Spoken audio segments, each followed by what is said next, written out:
The cold morning air was thick with tension as my child waited alone at the bus stop. Suddenly, a sharp voice cut through the quiet. A woman's furious glare locked on my kid like a predator. I never imagined this confrontation would spiral into something far more dangerous. What she didn't know was that I'm not just any parent, I'm the chief of police.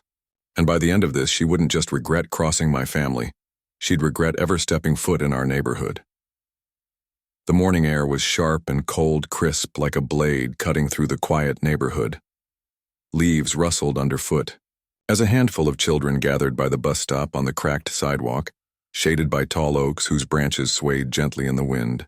A faint scent of freshly cut grass mingled with the distant hum of a lawnmower somewhere down the street.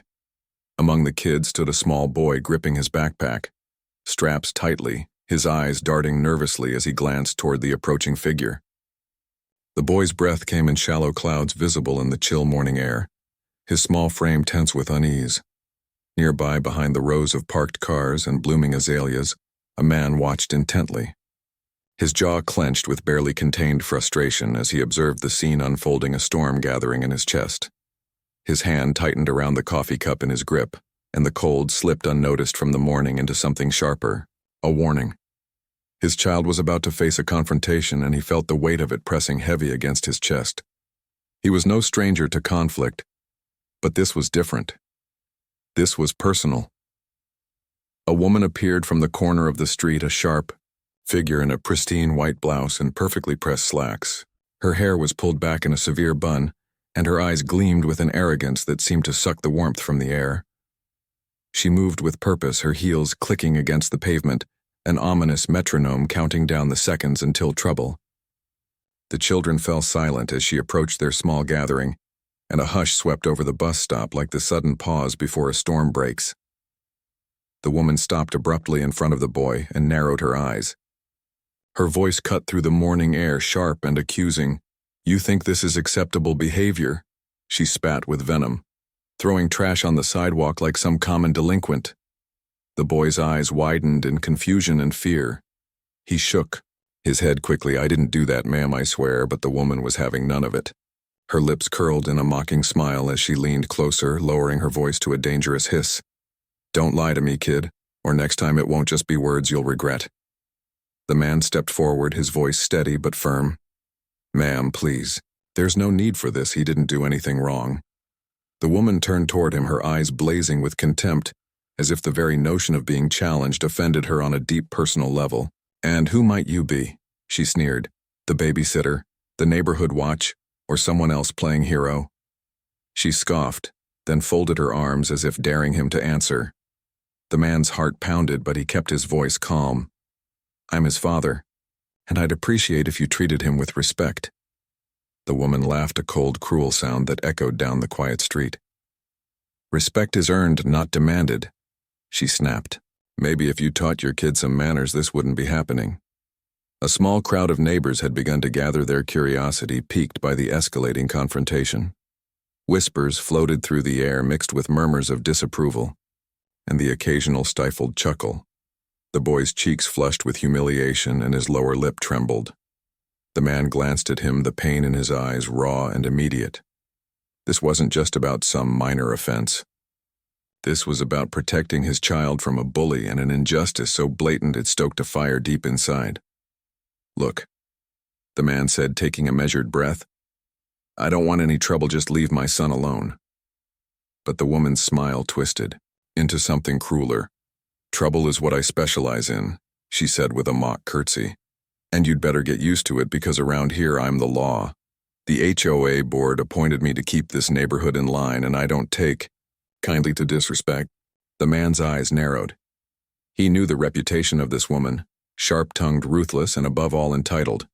She wielded her HOA title like a weapon, and few dared to stand against her. But this time, he wasn't stepping back. "You're wrong," he said quietly, but with iron beneath his words. "You're not the law. You're just a woman abusing power and picking on a child." Her face twisted in fury. She pointed a finger accusingly at him. "Watch your mouth, or I'll have you and your little troublemaker dealt with. The HOA has ways of making people disappear. You don't want to cross me." The threat hung heavy in the air, a dark cloud smothering the morning light. The man stepped closer. "Go ahead and try," he said low and steady, his voice like a challenge. The neighbors shifted uneasily, sensing the tension rising, but no one dared intervene. The boy clung to his father's side, tears welling in his eyes, but the man squeezed his shoulder reassuringly. He could feel the woman's icy stare burning holes into his back as she retreated with a final parting shot. "This isn't over. You'll regret crossing me." Her heels clicked away sharply, leaving a silence thick with anticipation. The man let out a slow breath, the storm within him barely contained. He looked down at his son and whispered, "We'll fix this. I promise." As the bus rumbled into view, the boy's face was pale but resolute. The man knew the battle was just beginning, and this morning confrontation was only the first move in a larger war. The woman had no idea who she was dealing with, and that mistake was about to cost her everything. The neighborhood would never be the same again, and justice was coming on wheels far swifter than anyone imagined.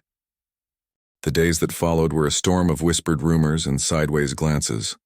The woman from the bus stop had not forgotten the confrontation, and neither had the neighborhood. Her sharp tongue found new targets in the quiet streets, spreading venomous gossip about the boy and his father, painting them as troublemakers and outsiders. The man listened patiently to the cruel distortions, but beneath his calm, a fire burned brighter with each passing insult. He was no stranger to conflict, but this was a battle he had to win for his child's sake, and for the peace of their home. The woman, emboldened by the silence of those around her, began to tighten her grip. She wielded her HOA title like a scepter, commanding respect through fear and manipulation. Cameras appeared on street corners and in bushes pointed at the bus stop as if she intended to catch the boy doing something wrong no matter what. The man watched her growing arrogance with a mixture of disgust and quiet determination. She believed herself untouchable and unaware of the storm brewing just beneath the surface. At home, the man sat at his desk long after the house was asleep, his mind racing through legal documents and HOA bylaws. His profession gave him tools that most did not possess, and he used them meticulously. Every rule the woman had broken, every overstep of authority, was catalogued with precision. He consulted with trusted colleagues in the force without revealing his identity to the public, and planned his moves like a chess master, setting a trap for a king who thought himself invincible. Meanwhile, the boy grew more cautious each morning at the bus stop. He clung to his father's advice to stay calm, to avoid giving the woman any excuse. Yet beneath his cautious exterior lay a growing frustration and confusion. Why was someone so determined to make his life miserable for no reason? Why did the grown-ups around them seem so helpless? The man's heart ached watching the boy shrink under the weight of a battle he had not asked to fight. One afternoon, the man stood at the window watching as the woman strutted down the sidewalk, her posture proud and unyielding. She stopped to speak with a group of neighbors, her voice dripping with false concern and veiled threats. Her words twisted the truth until her listeners nodded with uneasy agreement or fear. The man's fingers tightened around his phone. It was time to push back, not with anger, but with undeniable proof.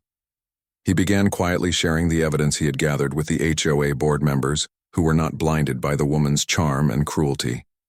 Emails were sent and meetings scheduled. Pictures of the illegal cameras appeared alongside documentation of her intimidation tactics. Slowly, the tide began to shift. A few neighbors stepped forward to corroborate the boy's innocence and speak out against the woman's reign of terror. Social media became another battleground. The man crafted a calm, measured post explaining the harassment without revealing his identity. The post struck a chord with many parents who had felt powerless in their own neighborhood struggles. Comments poured in from people offering support and sharing similar experiences. The woman responded with venom and denial, but her words rang hollow against the mounting evidence and growing public scrutiny. The man also made sure to prepare his son for the long road ahead. He coached him to hold his head high, to respond with kindness and strength instead of fear. He reminded the boy that sometimes standing up to bullies was the hardest thing to do, but the most important. The boy's eyes shone with a mixture of fear and hope, a fragile but growing belief that maybe things could change. Late one evening, a message appeared on the HOA Facebook group. It was from the woman, a direct challenge to the man and anyone else who dared oppose her. "If you think you can bring me down, you don't know who you're dealing with," she wrote boldly. "I hold the power in this neighborhood, and I will use it to crush anyone who stands in my way." The message was met with a mix of cheers and gasps, the battle lines drawn for all to see. The man smiled grimly as he read the threat. It was exactly what he had hoped for. Her arrogance was her greatest weakness, and now it would be exploited. The neighborhood was watching, and justice was no longer a quiet hope but a public demand. The woman had made her move, but she had no idea that the chief of police was about to turn the tables in a way that would leave her exposed and powerless. As the sun set, casting long shadows over the streets, the man looked out once more toward the bus stop. The air was thick with anticipation, the calm before the inevitable storm. His hand brushed his badge concealed beneath his jacket, a silent reminder of who he really was, and the power that came with it. The game was far from over, but the first pieces had been moved and the next chapter was about to unfold. The neighborhood would soon learn that sometimes the quietest battles are the deadliest, and the loudest voices are the easiest to silence. The morning light seeped through the blinds, casting long stripes across the living room floor, where the man sat with a determined look etched deep into his face. Today was the day the plan would begin to unfold. He reviewed every detail once, more committing each step to memory like a strategist preparing for battle. The woman's arrogance was a fortress, but every fortress had a crack, and he had found hers. Her obsession with control and her desperate need for public approval would be the key to bringing her down. The man's phone buzzed softly, a message from a trusted ally confirming the final preparations were in place. Surveillance footage had been reviewed, the illegal cameras were primed to be removed, and evidence carefully documented. Social media posts were ready to expose the truth in a way that would reach far beyond their little neighborhood. The man allowed himself a brief moment of satisfaction before rising to prepare his son for the day ahead. At the bus stop, the boy stood with a quiet confidence that had not been there before. His father's lessons had taken root in the way he held himself steady, despite the familiar tension in the air. The woman appeared as expected, her heels clicking sharply against the pavement, a sound that once would have sent a shiver down the boy's spine, now met with steady eyes and a calm breath. The neighbors gathered discreetly at a distance, whispers swirling like wind before a storm. The woman wasted no time launching into her usual tirade, accusing the boy of misconduct and littering her voice loud enough for all to hear. This time, however, her words were met with calm rebuttals from the neighbors who had come forward with their own stories of harassment. Their voices intertwined into a chorus of resistance and support that unsettled her confidence. The man watched from the shadows, his heart steady, his grip firm, knowing the tide was turning. The confrontation escalated, but not in the way the woman expected. When she pulled out her phone to film the scene, the man stepped forward, revealing his badge and announcing his true identity. A gasp rippled through the crowd as the weight of the moment settled like a heavy fog. The woman's face drained of color, her usual sneer faltering under the unexpected revelation. The man spoke clearly. "This ends now. Your misuse of power and harassment of my child will not be tolerated." Cameras shifted focus, capturing every word, every expression. Neighbors pulled out their own phones, adding to the growing digital record of the woman's downfall. The woman scrambled to regain control, but her arrogance had been shattered. The evidence of her illegal surveillance and threats lay exposed, and the community was watching. The man calmly called in backup from his colleagues, who arrived swiftly, surrounding the woman with an air of quiet authority. As she was escorted away in handcuffs, the woman's protests turned desperate, but no one listened. The silence of the neighborhood was filled with a newfound respect and relief. The boy looked up at his father, his eyes shining with pride and gratitude. The man smiled softly. Justice doesn't always come with a bang. Sometimes it's the steady sound of truth being heard. The woman's reign of terror was over, replaced by a community that refused to be silenced. Later that evening, the man sat with his son reviewing the day's events. The boy's questions were met with patient answers, his fears soothed by the certainty of safety restored. The man knew the path ahead might still hold challenges, but this victory was undeniable. He glanced at his badge quietly tucked away, knowing that sometimes the greatest power lay not in force, but in the courage to stand firm. The neighborhood began to breathe again, as whispers turned into conversations of hope and healing. The woman's threats became nothing more than distant echoes replaced by stories of resilience and unity. The man and his son walked to the bus stop one last time, their steps lighter, their bond stronger. The sun dipped below the horizon, painting the sky with hues of gold and crimson, a silent promise that even in the darkest moments justice could shine bright. But as the stars emerged, the man remained vigilant. The battle had been won, but the war for peace was never truly over. The story of the HOA Kerren who confronted a child only to be undone by the chief of police would ripple far beyond their street, a reminder that power without conscience is a fragile thing, and sometimes the quietest heroes wield the loudest justice. The neighborhood was alive with a different energy now, a hum of cautious optimism rippling through the streets like the first warm breeze of spring.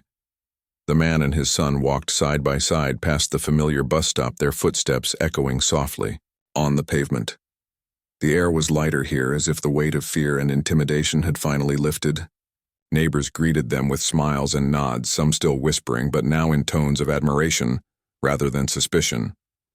The man's chest swelled with a quiet pride, but beneath it lingered a vigilant edge.